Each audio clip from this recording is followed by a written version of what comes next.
Cordial greetings.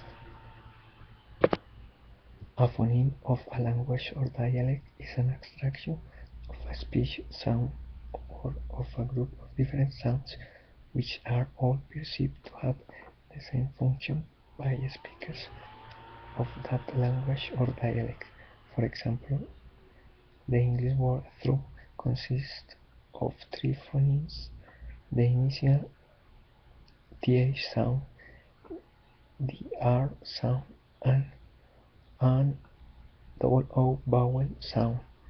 Notice that the phonemes in this and many other English words do not always correspond directly to the letters used to spell them. English orthography is not as strongly phonemic as that of certain other languages. Thank you.